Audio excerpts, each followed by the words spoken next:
Welcome to Great Books for Great Sleep, where we gently guide you into slumber through the timeless words of literary masterpieces. Each night, we present a carefully crafted reading from classic literature, accompanied by gentle, calming sounds to ease your mind. Relax into our soothing narrations and rest easy, knowing that when you return, we'll provide thoughtful recaps so you'll never feel lost. Drift off peacefully, confident that you won't miss anything important. Now, take a deep breath, exhale all that tension, and allow your thoughts to float away from the cares of the day. In our previous episode, the Morgeson family upgraded to a bigger house by the sea, complete with new rooms, staff, and a revolving door of guests. Veronica and Cassandra each got their own rooms, but privacy became rare in a home filled with ministers, captains' wives, and meddling relatives. Their father kept the gifts coming, but the house was chaotic and the rules never stuck. Veronica charmed the visitors in the kitchen, while Cassandra started to feel like an outsider in her own home. Veronica woke Cassandra in the dead of night with big news. Their baby brother Arthur had arrived. But joy was short-lived. Veronica predicted the new boy would steal all the attention, and her bitterness grew. Cassandra wandered the house, catching glimpses of adult conversations and herbal remedies for recovery. Aunt Mercy showed up to help, but winter brought change. Veronica grew withdrawn and spent her time making strange crafts and avoiding Cassandra completely. Tonight, Cassandra is sent to live in a cold, rule-bound house with her strict grandfather and Aunt Mercy. She begins school in Barmouth, but emotional warmth is harder to find than education. A silent supper and judgmental seamstresses set the tone for Cassandra's unsettling new life. As night falls, she explores the haunted quiet of a house built on stone and silence. Now lie back and relax as we dive back into Elizabeth Stoddard's The Morgesons. Chapter 7. My life at Grandfather Warren's was one kind of penance, and my life in Miss Black's school another. Both differed from our home life. My filaments found no nourishment, creeping between the two. But the fibres of youth are strong, and they do not perish. Grandfather Warren's house reminded me of the casket which imprisoned the genie. I had let loose a presence I had no power over, the embodiment of its gloom, its sternness, and its silence. With feeling comes observation. After that, one reasons. I began to observe. Aunt Mercy was not the Aunt Merce I had known at home. She wore a mask before her father. There was constraint between them. Each repressed the other. The result of this relation was a formal, petrifying, unyielding system, a system which, from the fact of its satisfying neither, was kept up the more rigidly, on the one side from a morbid conscience, which reiterated its monitions against the dictates of the natural heart, on the other, out of respect and timidity. Grandfather Warren was a little, lean, leather-coloured man. His head was habitually bent, his eyes cast down, but when he raised them to peer about, their sharpness and clear intelligence gave his face a wonderful vitality. He chafed his small, well-shaped hands continually.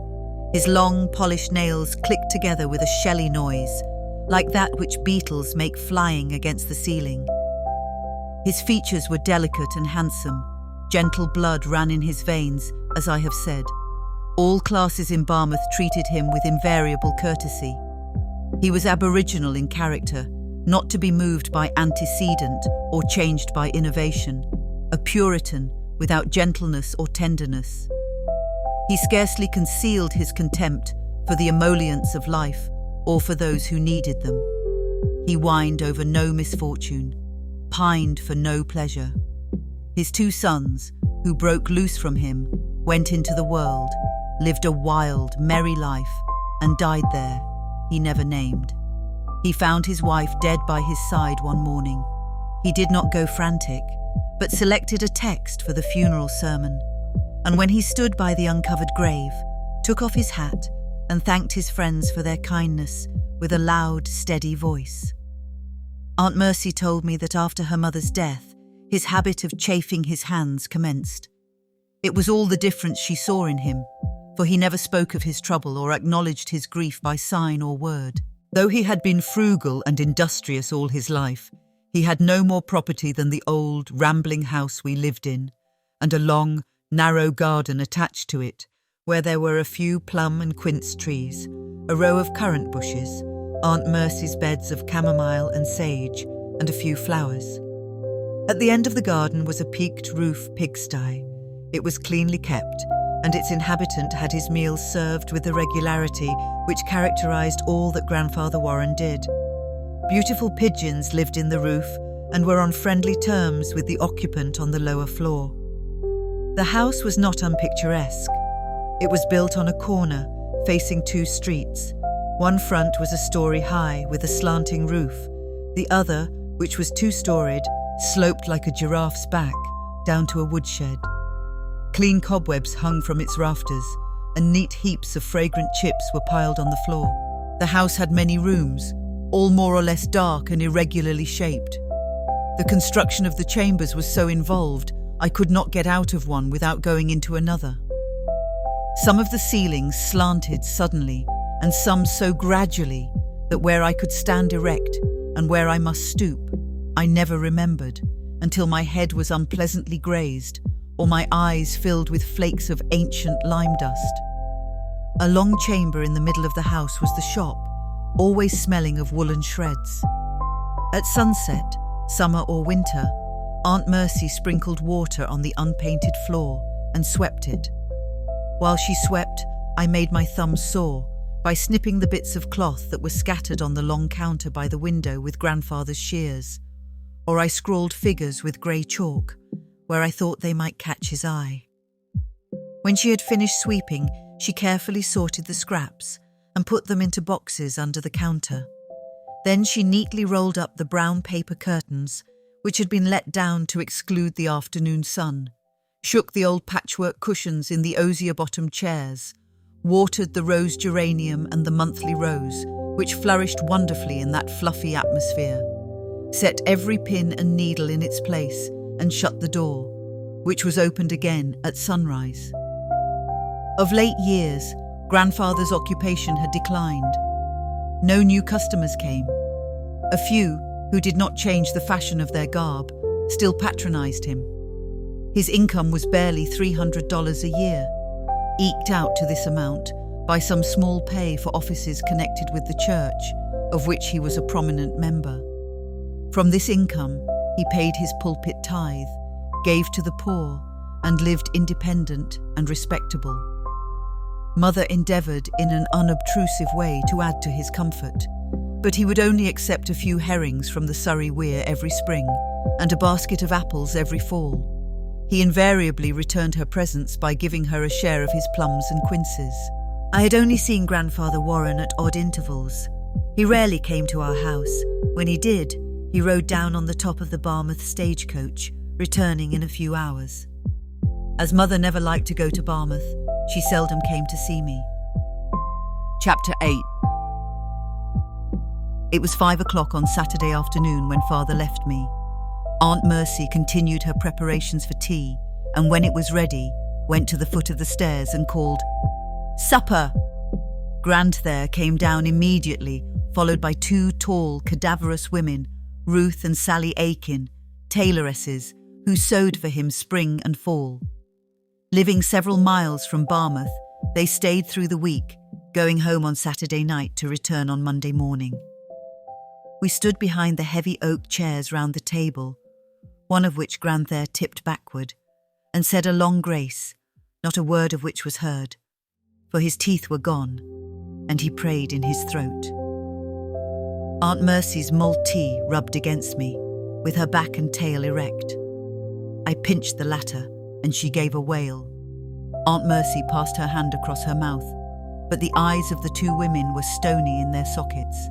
Grandther ended his grace with an upward jerk of his head as we seated ourselves. He looked sharply at me, his grey eyebrows rising hair by hair, and shaking a spoon at me said, "You are playing over your mother's capers." "The caper bush grows on the shores of the Mediterranean Sea, Grandther. Miss Black had it for a theme out of the Penny magazine. It is full of themes." "She'd better give you a gospel theme." He was as inarticulate when he quoted scripture as when he prayed, but I heard something about thorns. Then he helped us to baked Indian pudding, our invariable Saturday night's repast. Aunt Mercy passed cups of tea. I heard the gulping swallow of it in every throat. The silence was so profound. After the pudding we had dried apple pie, which we ate from our hands like bread.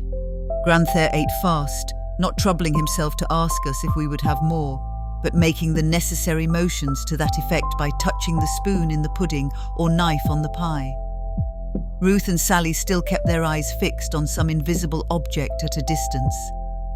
What a disagreeable interest I felt in them. What had they in common with me? What could they enjoy? How unpleasant their dingy, crumbled, needle-pricked fingers were. Sally hiccuped, and Ruth suffered from internal rumblings. Without waiting for each other when we had finished, we put our chairs against the wall and left the room. I rushed into the garden and trampled the chamomile bed. I had heard that it grew faster for being subjected to that process, and thought of the two women I had just seen while I crushed the spongy plants. Had they been trampled upon? A feeling of pity stung me. I ran into the house and found them on the point of departure, with little bundles in their hands. "Aunt Mercy will let me carry your bundles a part of the way for you, shall I?" "No, indeed," said Ruth in a mild voice. "There's no heft in them. They are mites to carry." "Besides," chimed Sally, "you couldn't be trusted with them." "Are they worth anything?" I inquired, noticing then that both wore better dresses and that the bundles contained their shop gowns.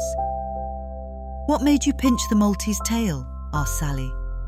"If you pinched my cat's tail, I would give you a sound whipping." "How could she, Sally?"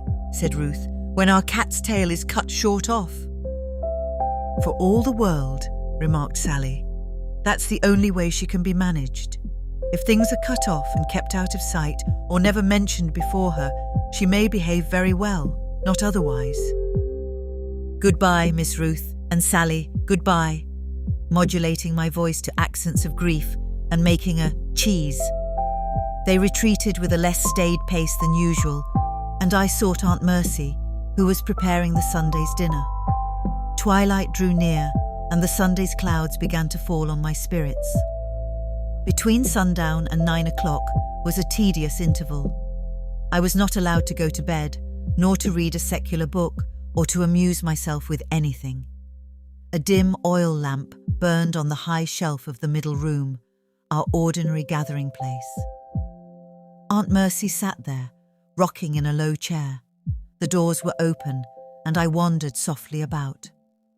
The smell of the garden herbs came in faintly, and now and then I heard a noise in the water butt under the spout, the snapping of an old rafter or something falling behind the wall.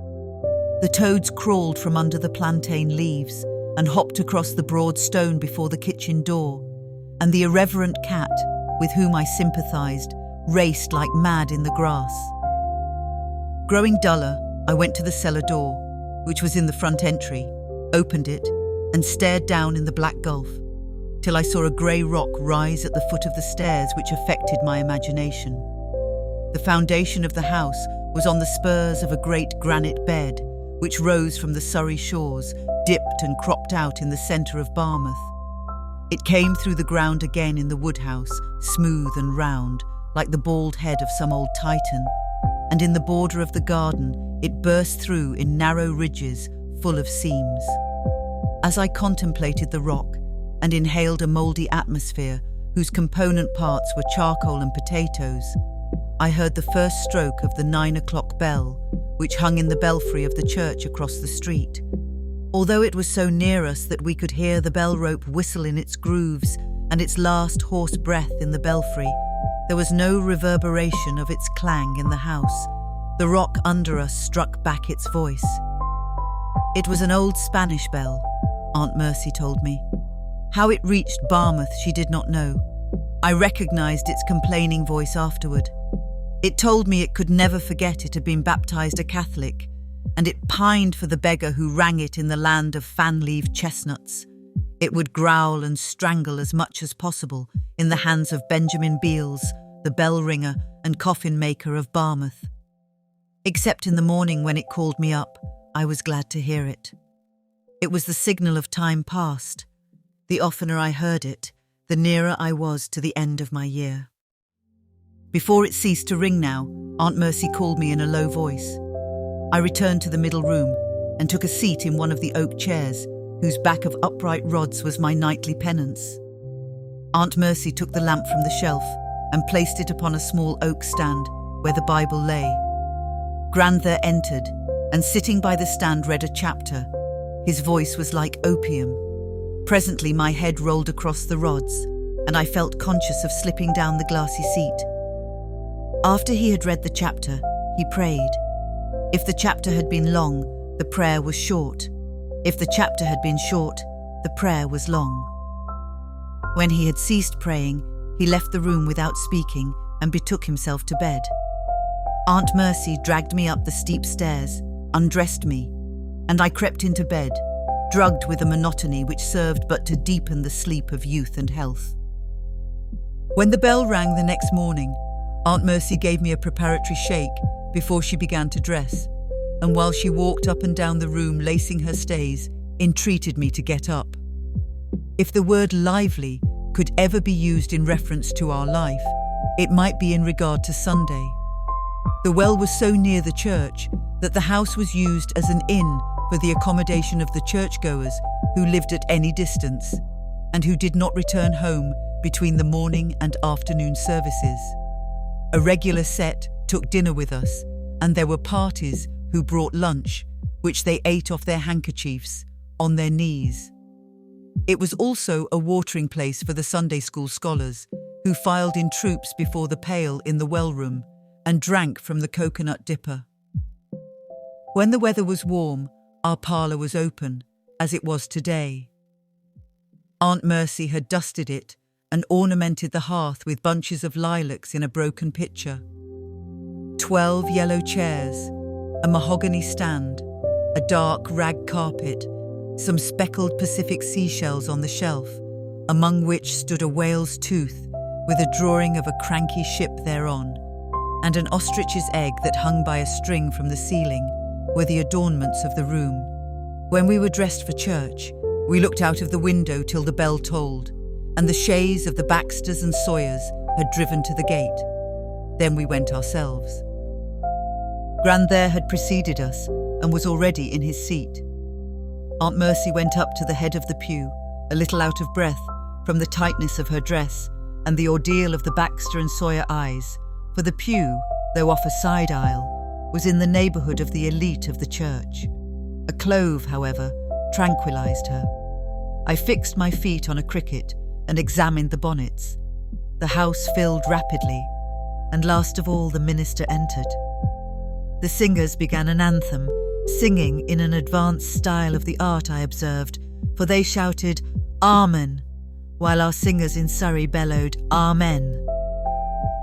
When the sermon began, I settled myself into a vague speculation concerning my future days of freedom. But my dreams were disturbed by the conduct of the Hickspold boys, who were in a pew in front of us. As in the morning, so in the afternoon, and all the Sundays in the year. The variations of the seasons served but to deepen the uniformity of my heart sickness.